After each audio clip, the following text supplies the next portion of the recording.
Meu nome é vermelho. Orhan Pamuk.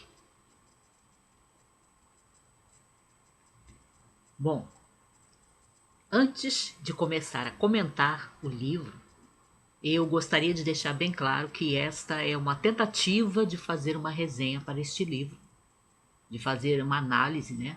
Uma resenha comentando algumas coisas que eu observei, mas ela está sujeita a uma série de erros, de imperfeições, de equívocos. Por quê?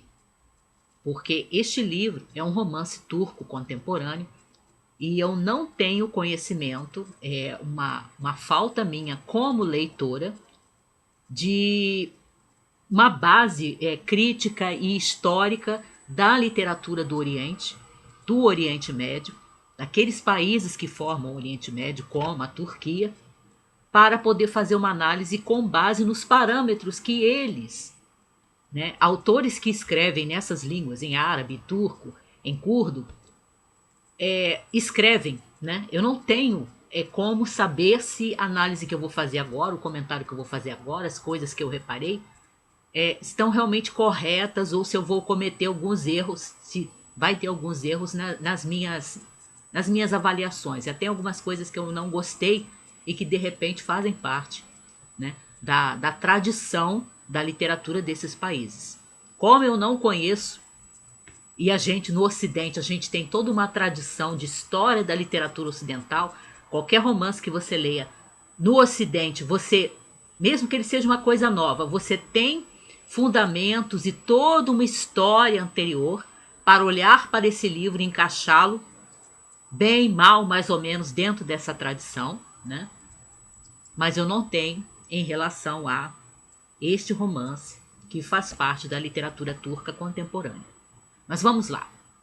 Feito esse comentário para que vocês não esperem uma coisa muito aprofundada e muito boa, vamos ver o que eu gostei tanto nesse livro e o que eu achei interessante. Várias coisas. Vamos ver se eu não me esqueço de nenhuma. Uma coisa que lá pela metade, mais ou menos, de Meu Nome é Vermelho, me ocorreu é que esse poderia ser considerado talvez o nome da rosa do Oriente. Por quê? Aqui você tem os pontos de contato com o nome da rosa, o romance do Humberto Eco, tá? Você tem, como em O Nome da Rosa, uma trama policial, você tem uma história que gira em torno de um livro, você tem discussões teológicas, embora nesse caso aqui seja a teologia da fé muçulmana e não da fé cristã, como acontece em O Nome da Rosa. Você tem uma época antiga, né? No Nome da Rosa são fins da Idade Média, que a ação de O Nome da Rosa se passa nos começos do século XIV.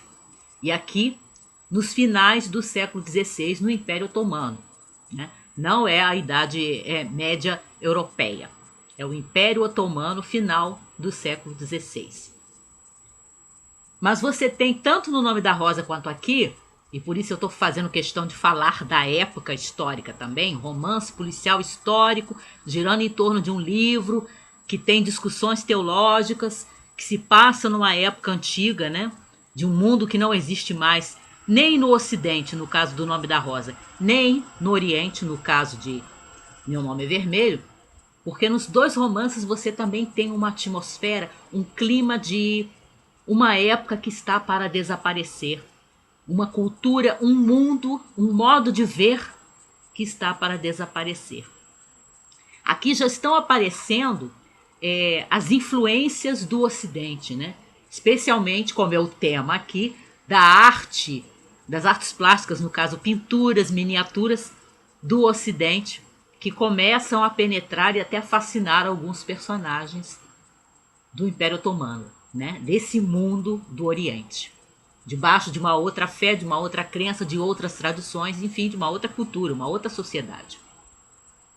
E você tem esse mundo desaparecendo, como você tem no Nome da Rosa, aquela impressão de que estão chegando aos fins da Idade Média, né? Os personagens não sabem disso, mas o autor sabe, né? Humberto Eco sabe.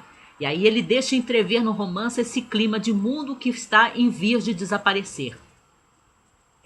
Um mundo que para o bem e para o mal, durante toda a Idade Média, esteve debaixo de uma única cultura, uma única fé, né, de uma igreja central, né, de toda essa Europa medieval e que está para desaparecer com a Idade Moderna. E aqui você tem esse Império Otomano que está entrando em choque com essa abertura e ao mesmo tempo resistência, né, à arte europeia. E eu não sabia que havia tantas diferenças na questão de retratar, né, as figuras e as paisagens numa arte na outra. Eu aprendi isso lendo esse livro. E aí esse mundo está para desaparecer, porque depois vai haver um retraimento, que a gente fica sabendo no final, né? Os pintores e os miniaturistas desse império, né, da Turquia, do Império Otomano, dessa época, fins do século XVI, por causa dos seus novos governantes, vão se fechar de novo para essa arte de fora, né, para os quais eles estavam dando abertura, mas vão se fechar de novo e vão passar a se dedicar a uma arte não figurativa. Porque todo o receio aqui, e aí chegamos a um outro ponto em que os dois romances têm um ponto de contato, se encontram, O Nome da Rosa e este, que é a questão do fanatismo religioso. Os crimes em O Nome da Rosa têm a ver com fanatismo religioso, no caso, fé cristã. E os crimes em Meu Nome é Vermelho têm a ver com fanatismo religioso, no caso, a fé muçulmana, o islamismo. Tá? E eu achei assim os pontos de contato impressionantes. Né? Eu não sei se o Pamuk leu O Nome da Rosa, que é um romance do Humberto Eco, o primeiro romance dele, que ele publicou em começos dos anos de 1980. Ele saiu no Brasil, acho que em 1982 ou 83. E este romance aqui já é dos fins dos anos de 1990, pelo que está datado aqui dentro, 1998 mais ou menos. Não sei se ele leu, mas seria possível, né, pelas datas. Outras coisas a observar. Aqui você tem um estilo muito original. Você tem 19 narradores, tá? 19 narradores diferentes, que aí eles, cada capítulo, um toma uma voz e começa a contar a história do seu ponto de vista. E entre esses narradores, né, aí está a grande originalidade. Você tem uma árvore que está pintada, né, feito um desenho da árvore, um cachorro também desenhado, que também narra, uma moeda e até o próprio pigmento que dá o título ao livro. Porque há um capítulo aqui cujo título é o título do livro. Meu Nome é Vermelho. E aí você tem toda essa originalidade de você ter objetos, de você ter animais, de você ter pessoas, né? Você tem inclusive um narrador que na verdade seriam 20 narradores, mas são 19 porque um dos narradores ele assume duas identidades. A identidade dele enquanto artista e a identidade dele enquanto assassino. E a gente vai quase que até o final das últimas páginas para saber quem é essa dupla, né? Essa figura dupla, que em uns capítulos se apresenta como serei chamado assassino e em outros capítulos se apresenta como meu nome é fulano, que é um dos artistas que comete os crimes. A gente também tem, por causa dessa questão de você ter sempre narradores em primeira pessoa e dos mais variados tipos, evidentemente, narradores não confiáveis. Esse narrador, que é o assassino, que é o que toma mais vezes a fala, inclusive naqueles momentos em que ele apenas se identifica como artista, mas não deixa aparecer nenhum pensamento a ver com os seus crimes, né? É evidentemente, a gente vai notando isso, um narrador não confiável. Mas até os outros são, porque todos eles são tomados pelas suas dúvidas, os seus anseios, os seus desejos, né? Os seus preconceitos e até o seu desequilíbrio psicológico e emocional. Como é o caso desse personagem, que no início do romance comete um crime e ele pensa que ele continua sendo a mesma pessoa, mas quem vai lendo as suas narrativas percebe perfeitamente que a identidade dele está se desintegrando. Ele não é mais a mesma pessoa. Ninguém consegue ser a mesma pessoa depois que mata um ser humano. Uma coisa que me fez não dar 5 estrelas para esse romance, apesar dele eu achar um espetáculo, daria assim um 4 com um 4,5, um valor de 4,5 mais ou menos, foi que eu achei algumas coisinhas nos personagens que são quase protagonistas, porque como a narrativa se divide muito em todos esses narradores, você quase não pode dizer que tem um protagonista, mas tem dois personagens que se aproximam um pouco disso, que é o casal aqui, né, o negro e a Shekiri. Mas eu encontrei neles o mesmo probleminha que eu achei no casal de Neve. Eu achei tanto o protagonista, o candidato a protagonista, que é o negro, ele tem umas atitudes às vezes um tanto indecisas. Parece que ele não luta tanto por aquilo que ele quer, como eu senti no Herói de Neve. Aquilo que ele disse que é tão importante para ele, aquela mulher que é tão importante para ele, ele realmente faz um esforço, mas eu sempre fico com a impressão, como eu fiquei no Neve, que ele não luta o bastante, né, para obter, né, aquilo que ele deseja tanto, que é ficar com essa mulher que ele gosta tanto. E eu senti isso também, como eu senti na IPEC, eu senti aqui na candidata protagonista aqui, que é a Shekuri.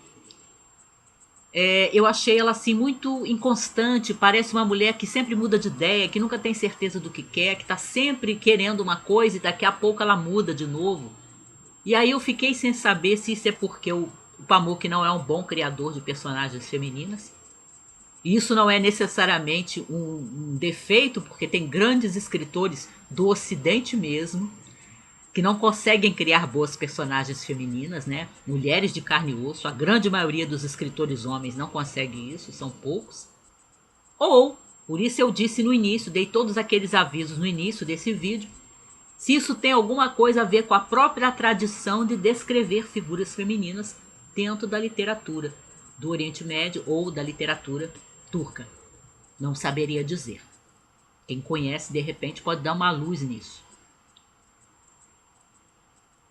Por último, uma das poucas coisas que eu sei sobre a literatura oriental, a literatura do Oriente Médio no caso. Aqui você encontra todos os personagens em algum momento contando uma história. Todos eles contam histórias, são contadores de histórias natos.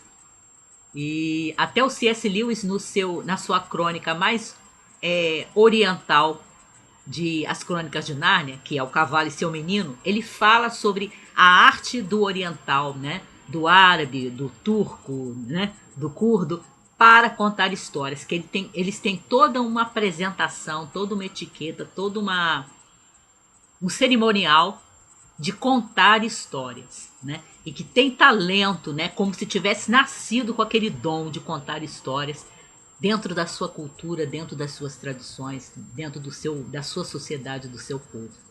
E aqui todos os personagens contam histórias. O assassino conta história, todos os artistas contam histórias, o negro conta histórias, a Shekuri conta histórias, o tio dela conta histórias, todos. E aí a gente remete, né? Nos remetemos à literatura mais famosa, pelo menos para a gente do Ocidente, né? Dentro da literatura do Oriente Médio, que é a sua obra mais famosa para nós, né? Anônima, que é o Livro das Mil e Uma Noites, que é uma série de histórias.